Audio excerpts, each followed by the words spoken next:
As winter gave way to spring in 1945, the Second World War entered its final phase. Refugees, soldiers, and leading Nazis alike headed into the heart of the Austrian Alps, an unoccupied region of the former German Reich the Nazis called Alpine Fortress. Most of those on the move had nothing but the clothes on their backs, but a few had gold in their bags.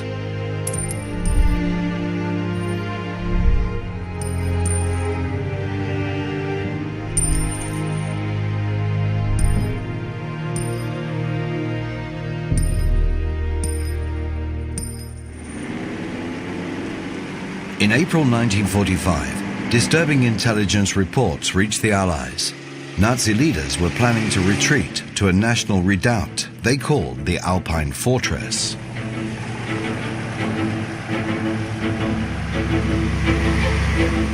General Patton ordered the Third Army to advance on Austria. In the last 6 weeks of the war in Austria alone, thousands of civilians had been murdered by the Nazis.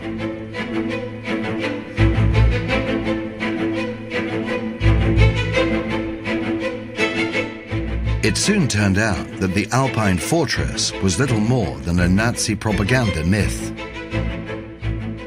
By the end of April, American, Soviet, British and French forces had encircled the Ostmark, as Austria was called during the Third Reich. At the heart of the mythical Alpine Fortress was Bad Aussee, the main town in the region called Ausseerland. The remote valleys and mountains provided perfect hiding places. The region remained unscathed by war. In the weeks before the Americans arrived, a number of prominent Nazi officials and war criminals retreated to Ausseerland as a safe haven. The head of the Reich Main Security Office and high-ranking SS General Ernst Kaltenbrunner. Adolf Eichmann, responsible for the murder of millions. And local Nazi Party chief August Eigruber. All were later tried and executed. Otto Skorzeny, a notorious heroic figure for the Nazis, also came to Ausseerland. 3 days before the German army surrendered, gold fever broke out in Ausseerland. It began at the remote Lake Toplitz. Here, during the night of May the 6th, SS officers tried to destroy evidence of their crimes. Earlier, lorries with a secret freight had arrived from the Sachsenhausen concentration camp over 800 kilometers away. Since 1943, the Nazis ran a naval testing station on the shores of Lake Toplitz to develop new wonder weapons. The regional Nazi Party leader and a group of naval officials all came to observe when a 4-ton charge of explosives was detonated. Engineers also tested underwater missiles here. Lake Toplitz was a restricted area. Reports of what really happened during the night of May the 6th left plenty of room for speculation. They got us out in the middle of the night a few days before the war ended. They wanted us to take boxes to Lake Toplitz. Their lorry had broken down, so they couldn't drive there themselves. When we came down, there were 2 lorries and about 15 SS men. They told us to bring the boxes to Lake Toplitz as quickly as possible. So we loaded up. It was still dark and we drove by the light of a lantern. Quite eerie. And while we were back there, I saw how they dumped them in the lake. Some 40 boxes were sunk into the dark waters of Lake Toplitz. At this point in time, the American troops were barely 50 kilometers away.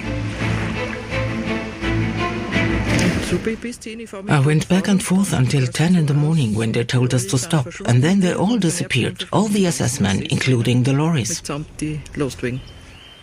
Speculation began.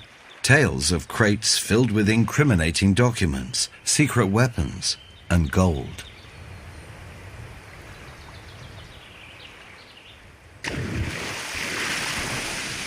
The legend of Lake Toplitz was born. But what had the SS men really dumped in the lake? No one knows more about the myth than Albrecht Suhen, who runs a tavern at Lake Toplitz. For more than 50 years, he heard all the stories and was able to observe the lake at close quarters. There were people who said that gold was dumped in the lake. And of course word gets around, and these things never lose anything in the telling. The people would start saying, okay, perhaps the whole thing was a cover-up. Maybe we've been told that stuff was dumped here, while in fact it was hidden somewhere else. The nature of the lake makes it particularly hard to unveil any secrets. It is wedged high up between the mountains, in a valley so narrow the wind can only stir up the water to a depth of about 20 meters. Here, fish and plants can survive.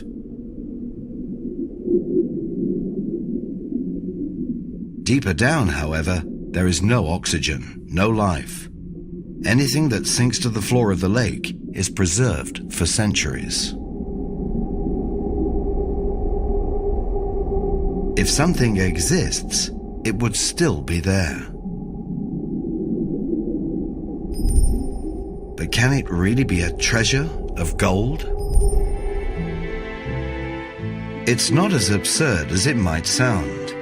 Time and again on its eastward advance, the US Army stumbled across Nazi loot. In 1945, deep inside the salt mine of Merkers in eastern Germany, they discovered vast quantities of gold and cash.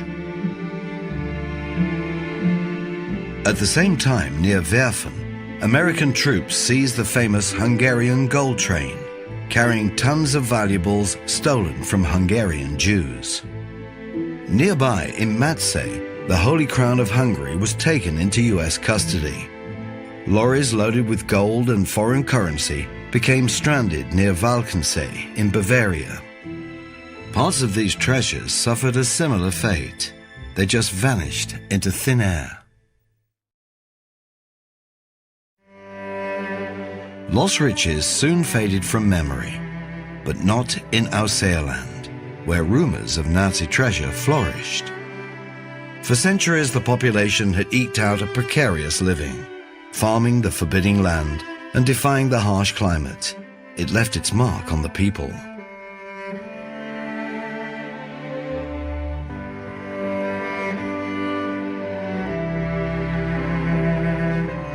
Stories of fantastic treasures brought wild imaginings mixed with hope for a better tomorrow.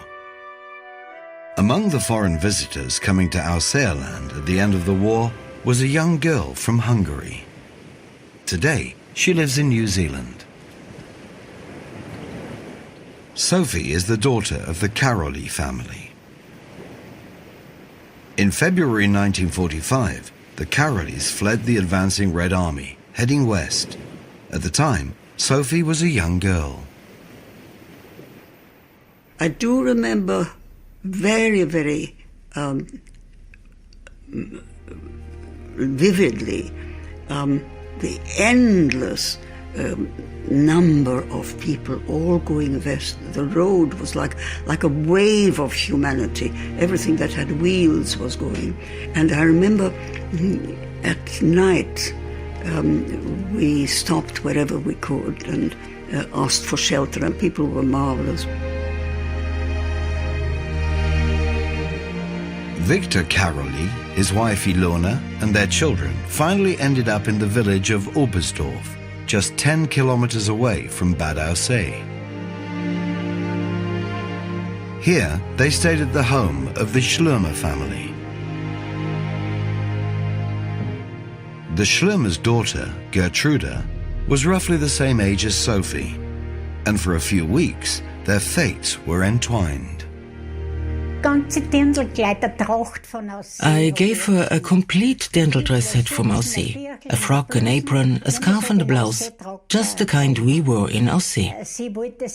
She wanted to dress like an Austrian too, like a Styrian. And she was so happy. As early as April 1945, preparations for the arrival of the Allied troops were made in the Ausseerland. The British parachuted 4 young Austrians into the area. One of them was Albrecht Geiswinkler. Geiswinkler was a member of the resistance movement. After the war, the Americans appointed him district commissioner. He later wrote a controversial book about his adventures. Walter Stern, a former US agent, met Geiswinkler in Bad Aussee. Geiswinkler did an amazing job in Bad Aussee. The place was full of refugees, in effect Nazi collaborators from Hungary, Romania, Bulgaria and other countries, and many others too, lots of artists as well.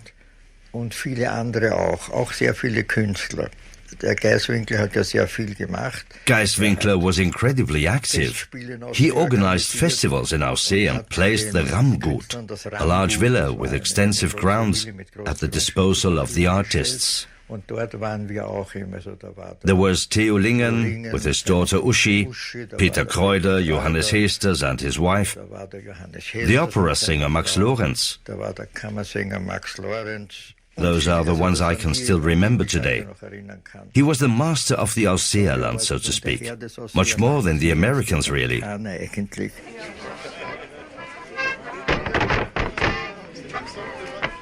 Geiswinkler gathered a group of armed helpers around him, partly recruited from former resistance fighters.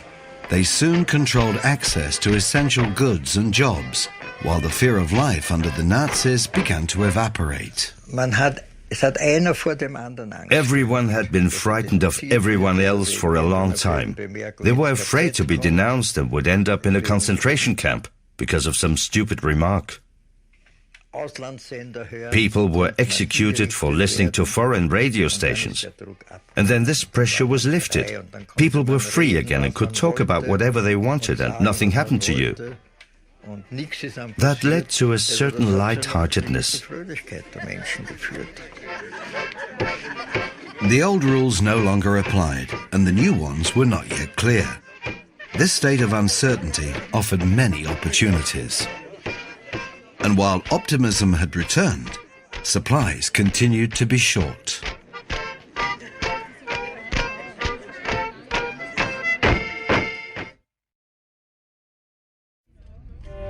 Albrecht Geiswinkler was the man of the moment. In autumn 1945, he was even elected to the Austrian parliament. He had armed forces at his disposal and enjoyed excellent relations with the US forces, allowing him to make arrests and seize property.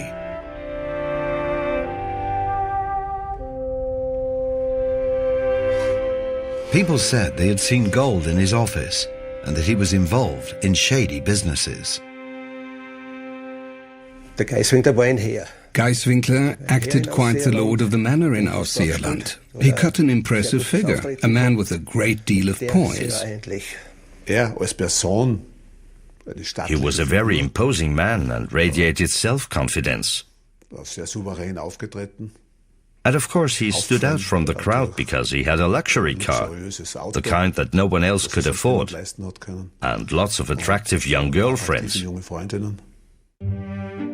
In late June 1945, Geiswinkler's path crossed that of the Karoli families in Oberstdorf.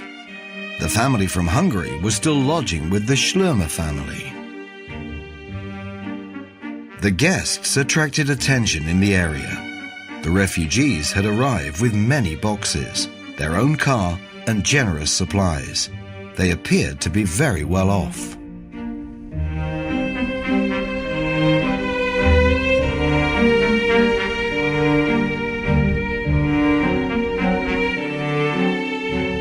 A few of their possessions have survived to this day. Damask napkins, silver table service, a few paintings. In 1945, everything was hidden up in the attic of the Schlömer's house. There were carpets, paintings. They were all rolled up. They must have been valuable paintings. And there were a large number of guns. waren da. Count Victor Karolyi had brought his collection of antique hunting rifles. His wife Ilona carried personal possessions that were invaluable to her. She said to my mother, Frau Schlemmer, please take care of this box for me. It contains my daughter's trousseau. There was silverware in them and who knows what else. Silberkronen oder was ich was da drinnen waren. Dann sind die gekommen, der Herr Geiswinkler. And then Herr Geiswinkler and his men came bursting in. They rushed up to the attic and carried everything off with them. It was like a raid. There was nothing we could do or say about it either. Victor Karolyi was accused of being a war criminal and was arrested. The Americans handed him over to the Soviets.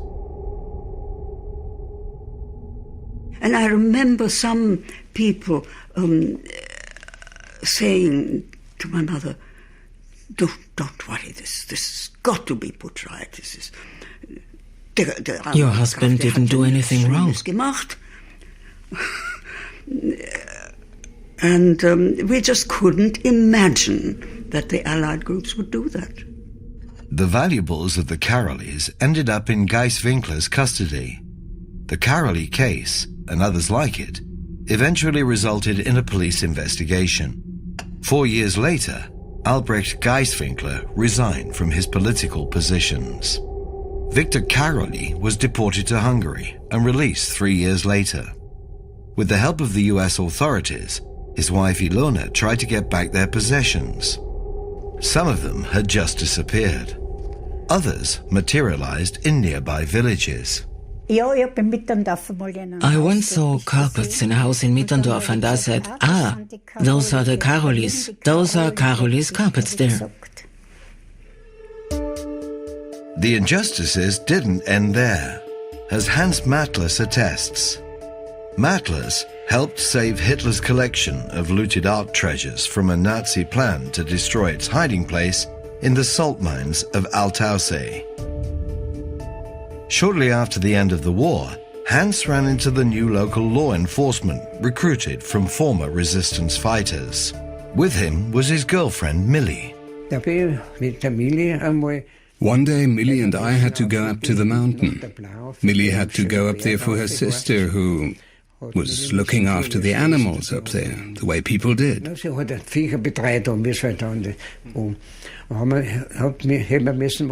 We had to take food up there.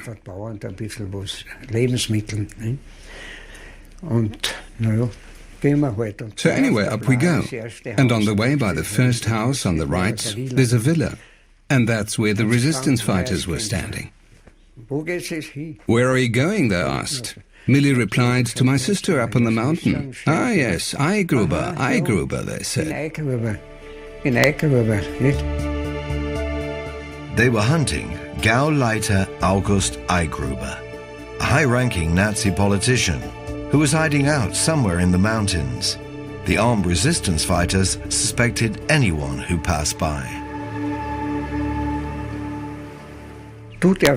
You can go, they said to Millie, and you stay here.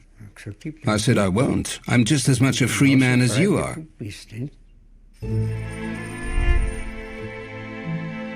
It was hard to resist the temptation of gold and cash in those days, as shown by events at the romantic Altaussee villa, belonging to the painter Crystal Kerry, a distant relative of the US Foreign Secretary John Kerry.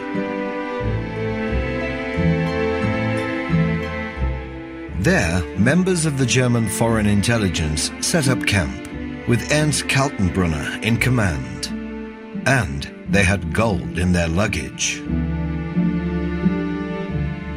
Among them was SS officer Victor Zeitschka, his wife Paula, and their small son Wolfgang. The gold was stored in Villa Kerry, ready to be used to fund intelligence service operations. The Zeitschka family had little property of their own. All the valuables they had were kept in the pram, with me lying on top of them. The old prams used to have a hole in the middle for a potty, And that was where they kept their valuables. That was in there. And I was in there too. That's all my mother told me. The most important things were actually all in there, the whole time.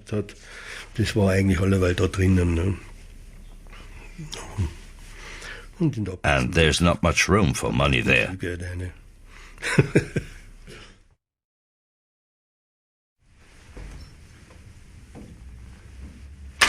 Zeischke's superiors stored golden documents in this chest and elsewhere in the house.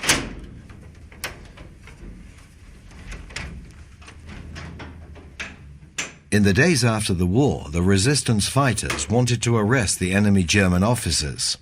It's unclear if they also knew about the gold stash.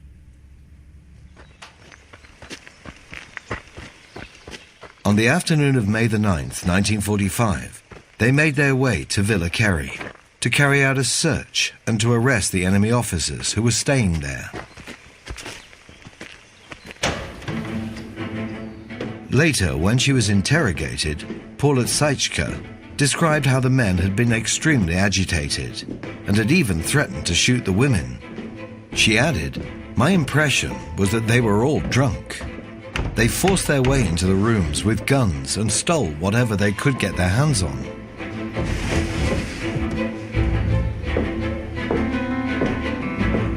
According to her statement, everything the resistance fighters laid their hands on disappeared into their rucksacks. One man is even alleged to have downed the contents of a bottle of eau de cologne. And then, according to Paula Zeischke, the men grabbed gold coins with greedy hands. After they left, the cupboards were empty, and so was the chest. The gold had vanished into thin air, or so it seemed. Around this time, there were a striking number of gold coins in circulation in the region. In a miraculous change of fortune, some locals no longer had financial worries. Hans Matlas, who was working as a truck driver, discovered who had pocketed some of the gold. Once, I won't give any names, I had to go to the dentist because I needed a crown. And he asked whether I had anything for it, some gold for the crown. I said, I don't. And later, when I was driving again, I said to the guy, I was at the dentist's. I need gold for a crown. He reached for his pocket and said, there you are. He was one of the resistance fighters.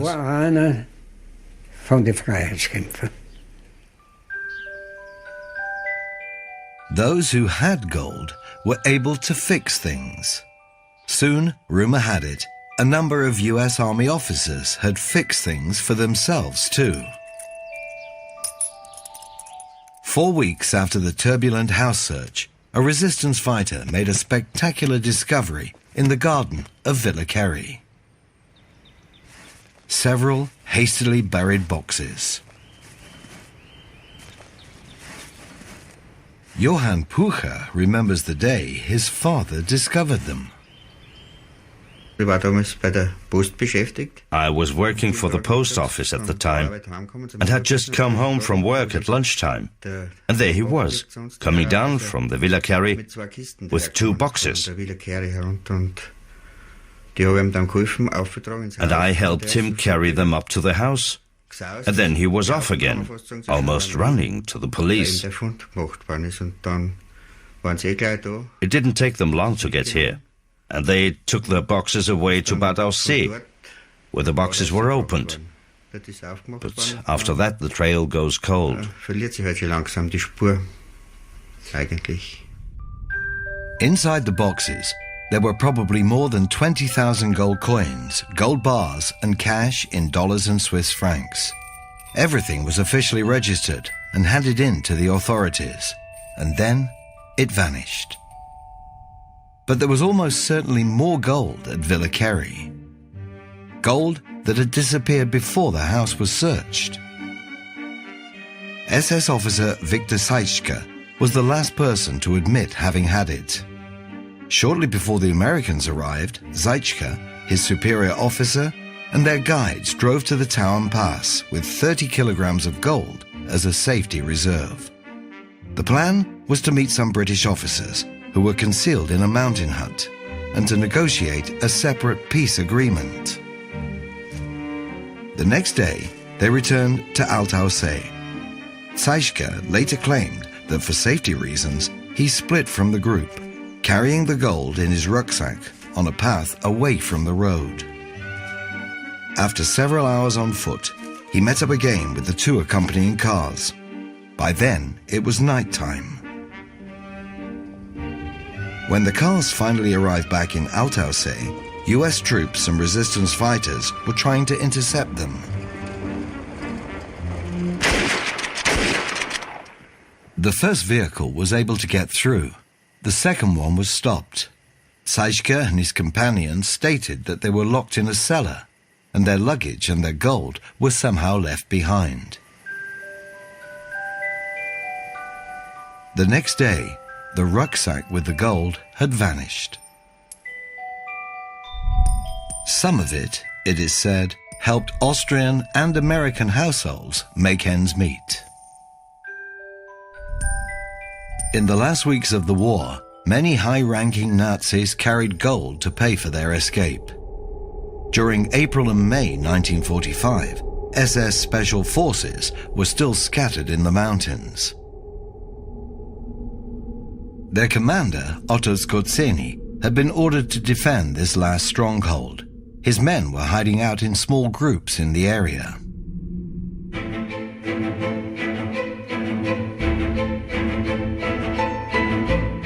One of these groups was waiting in a valley near Mittendorf, just a few kilometers distance from Bad Aussee.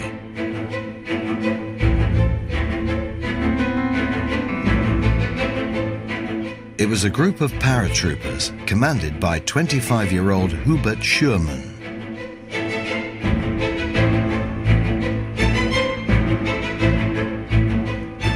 Josef Pieper, who was 15 at the time, met Schürmann and his men in mid-May when they surrendered.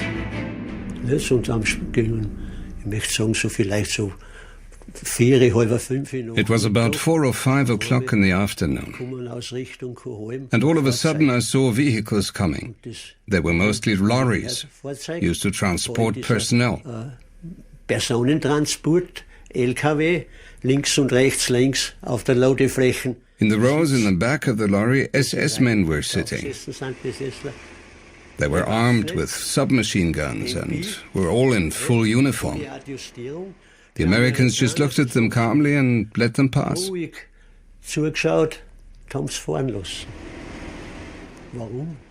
Why?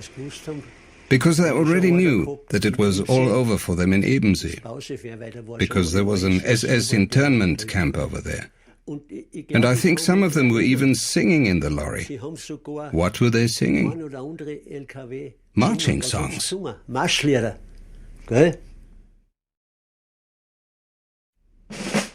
Schürmann and his men were taken prisoner on the 15th of May. They left behind a large amount of weapons, ammunition, and equipment in the woods surrounding Mittendorf. Did the boys from the village find anything besides that? Any gold? I don't think they even found an ounce of gold back there, where those units were in the Hinterberg Valley. Plenty of other things, but certainly no gold. It seems like SS units did manage to spirit away some gold, like Otto Skorzeny and his men. When I left Skorzeny in Radstadt, he said to me, "Let's go into the next compartment to Karl Radl." That was his adjutant.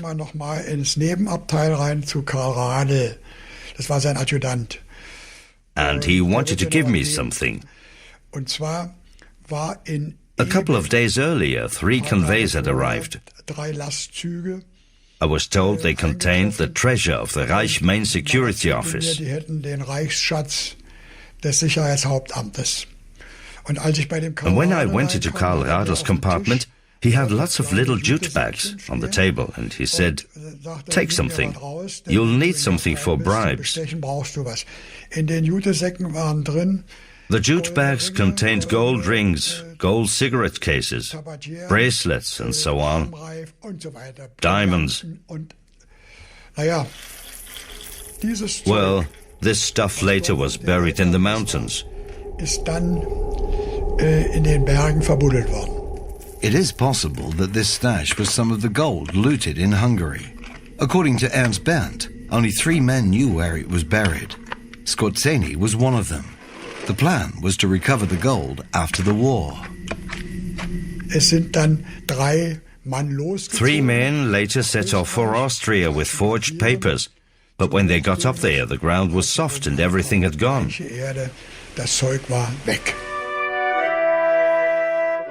Again, the treasures of the Auseer land turned out to be particularly elusive.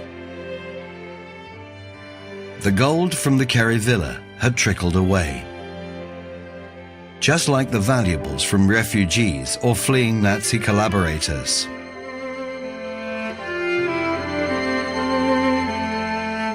And finally, the stashes from high-ranking SS members. Men like Adolf Eichmann, the organizer of the Holocaust. At the end of April 1945, Eichmann appeared in Altaussee to meet the head of the Reich Main Security Office, Ernst Kaltenbrunner. Both men had a cache of gold to ease their journey. Eichmann was accompanied by almost 20 other SS men. According to an eyewitness, their lorries were loaded with food, weapons, clothing, office supplies, cognac, foreign currency, and gold coins. Eichmann wanted to organize armed resistance in the region and to continue fighting the Americans. Wilhelm Hürtel from the German intelligence service put Eichmann in contact with Kaltenbrunner. Eichmann wanted to discuss his plans with him in great detail. But Kaltenbrunner said, "Make sure that you disappear. They're looking for you. You're at the top of the wanted list." Kaltenbrunner told his adjutant to give Eichmann something for the journey. And I saw how he gave him a box with gold coins. What else there was, I don't know. Und da ist Eichmann am 7. Mai. I saw Eichmann last on the 7th of May at the end of the road in Altaussee leading to the Blahalm. He was standing there with his walking stick, and he was boiling with rage because his people couldn't get through. There was still so much snow there. And then he spent a couple of days at the inn on the Blahalm. To the great delight of the old innkeeper, he paid with the gold coins he had with him. And that was the start of all these stories about Eichmann's treasure. I was also believed to have a treasure of my own. There were a lot of rumors around. People are still hunting for Eichmann's treasure on the Blahalm, just as they are hunting for the treasure in Lake Toplitz. It's funny that people are still so keen on treasure hunting. Treasures are supposed to be everywhere.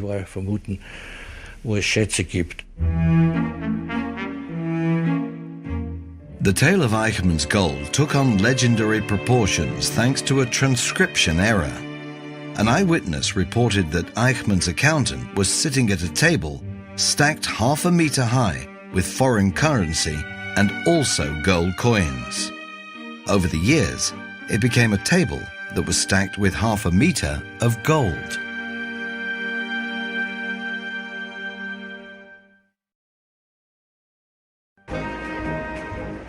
The years passed by. The gold had long since been shared out.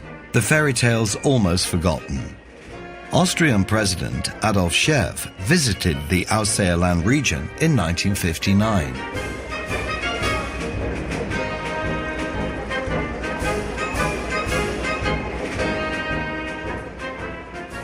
Styria was commemorating the centenary of the death of its local hero, the much-loved Archduke Johann, and was reflecting on its own Austrian history and traditions.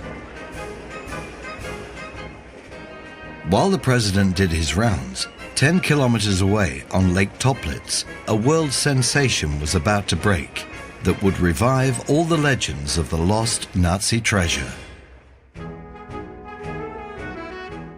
The German magazine Stern had launched a massive search and recovery operation, sending a team of divers equipped with echo sounders, metal detectors, and underwater cameras. Their task was to trace the mysterious boxes that had been dumped in the lake 14 years earlier. They found remains of the naval testing station, ignition cables, steel ropes, an underwater missile, an aerial bomb, and quantities of small arms ammunition. But on the 26th of July, they discovered boxes full of money. Forged British pound notes, part of the biggest counterfeiting operation in history. Hitler had wanted to destabilize the British economy by circulating fake £5 banknotes. Then suddenly the search operation was abandoned, unleashing a flood of speculation. Suddenly rumors were circulating that there were political reasons involved. Others speculated that the search was called off because they had found the gold, or that they had found codes for German government bank accounts in Switzerland, which were sunk there. Regierungsstellen in der Schweiz, die da versenkt wurden. Alles, man weiß ja nichts darüber. It was all pretty feeble and pretty absurd too, if you think about it. If you have a list of codes and names that will fill a few sheets of paper, it can be buried in a beer bottle beneath the next tree. Why would you sink a few papers 70 or 80 meters deep in Lake Toplitz and use giant crates?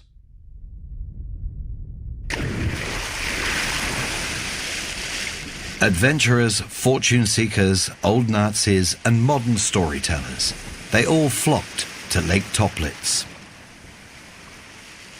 Then on the 6th of October 1963, tragedy struck. Shortly after midnight, 5 Germans appeared on the shores of the lake, among them a 19-year-old from Munich, Alfred Egner. They launched a rubber dinghy, and Egner lowered himself into the icy depths of the water, secured by a safety line. 20 minutes later, there was no response from him. His companions tried to pull him back to the surface, but with no success. After 2 hours, they gave up and fled. It was not until the next evening that they informed Egner's parents and the police. The authorities decided to recover Egner's body and finally succeeded 3 weeks later.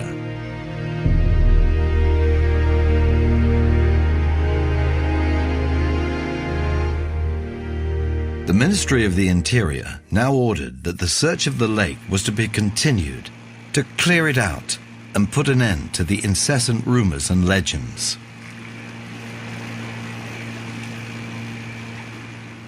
A search operation on an unprecedented scale began. The most experienced professional divers in the country were hired. And Albrecht Geiswinkler appeared on the scene again. By now, he was a manager of the Regional Health Service and the chairman of the Lake Toplitz Research Group. I believe it's time to put an end to all the goings-on in this wonderful area. And secondly, to put a stop, once and for all, to all those adventurers who keep on showing up here.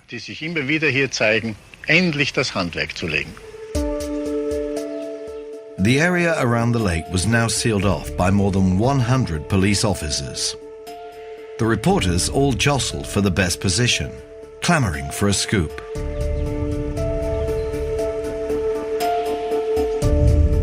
the divers found more relics from the naval testing station.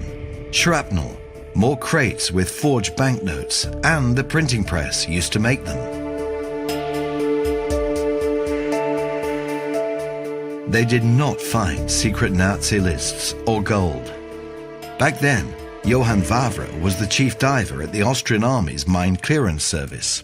What kind of idiot dumps gold bars in a 100-meter deep lake, where they could never get it out again, when they could just bury it beneath the nearest tree and then come back again and collect it later? We are often asked whether we found any gold bars.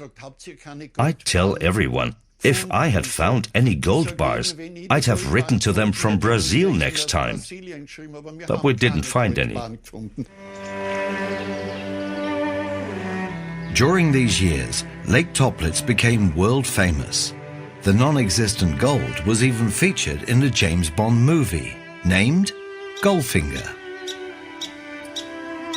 In the years to come, the only treasures in the Ausseerland region were its nature, wildlife, and stunning landscape.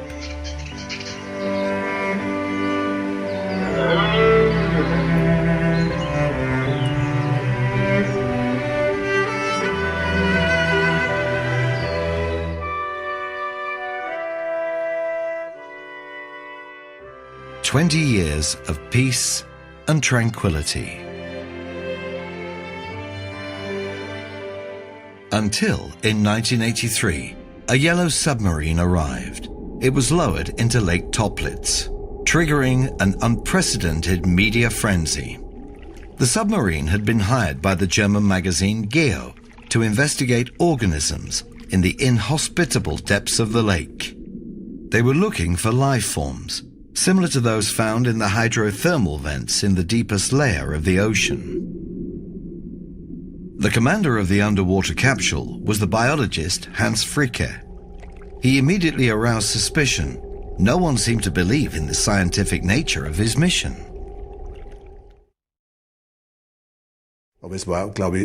It was obvious even to non-experts that no one conducts such a diving operation in Lake Toplitz just to do underwater biology. There had to be another reason. He had no credibility. Everyone said there's definitely something not right about his research. That's just a pretext, nothing more.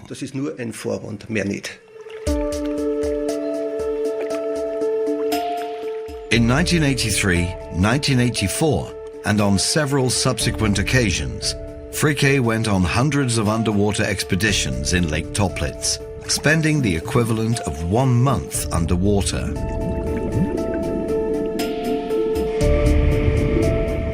He and his team discovered yet more junk from the naval testing station: cables, buoys, explosives, and a wooden missile launch ramp, now on display in the Museum of Military History in Vienna.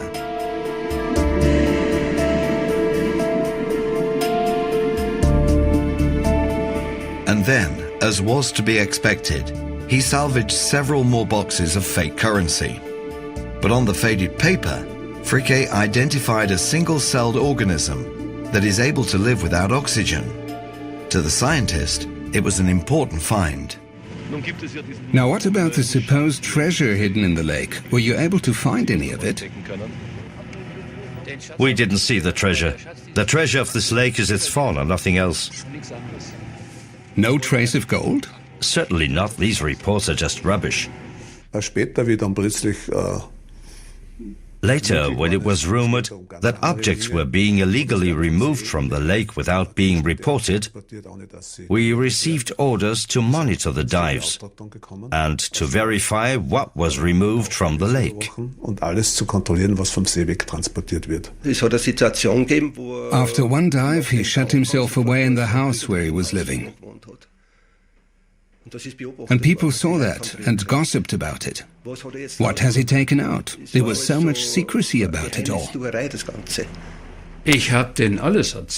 I told them all about what I was doing, but it wasn't interesting enough for them, so they always made something up.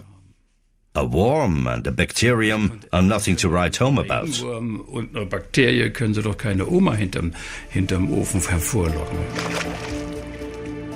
By now, the Austrian armed forces had become involved and the lake was cleared again.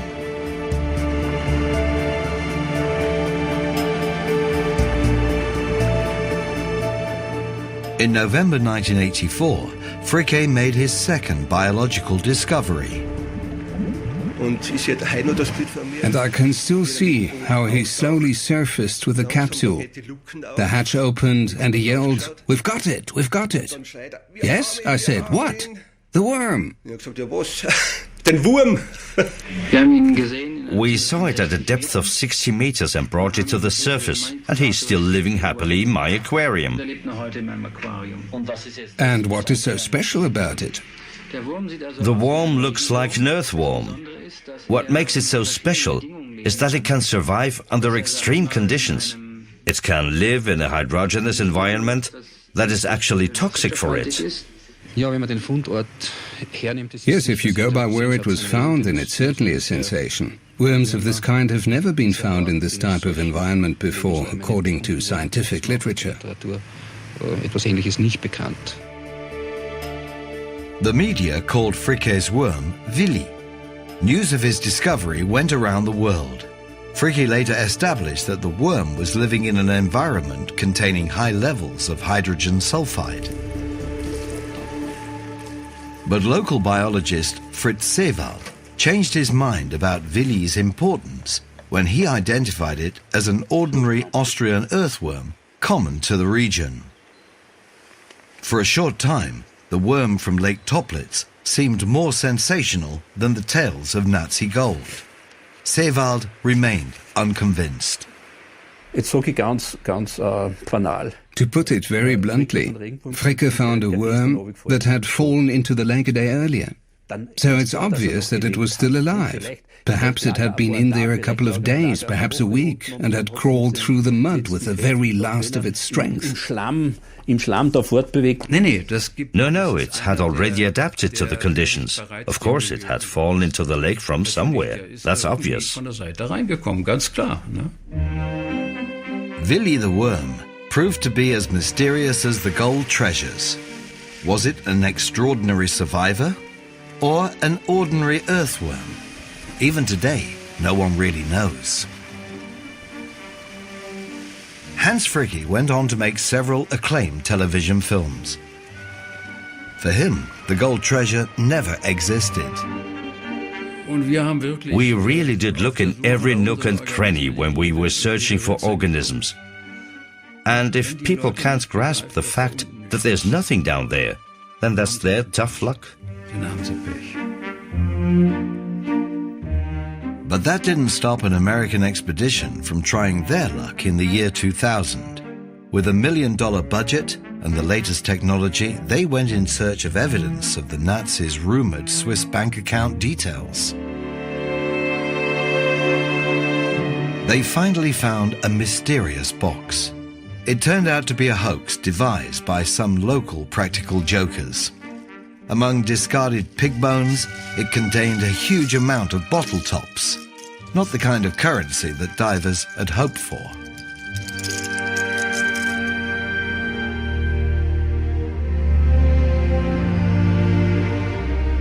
Over the decades, tales of gold treasures have resonated through the Ausseerland region and beyond. Accounts of untold wealth brought both hope and obsession to this magical place. But gold could never replace what really mattered: survival and the lessons learned from war. There was one thought: never again, never again. Today I'm old, but I really hope that my children and grandchildren will never have to experience anything like that again. It was the best birthday present I ever had. The capitulation on the 8th. My birthday was on the 9th. And it was the best one ever. Any undiscovered treasure is now part of Ausseerland folklore.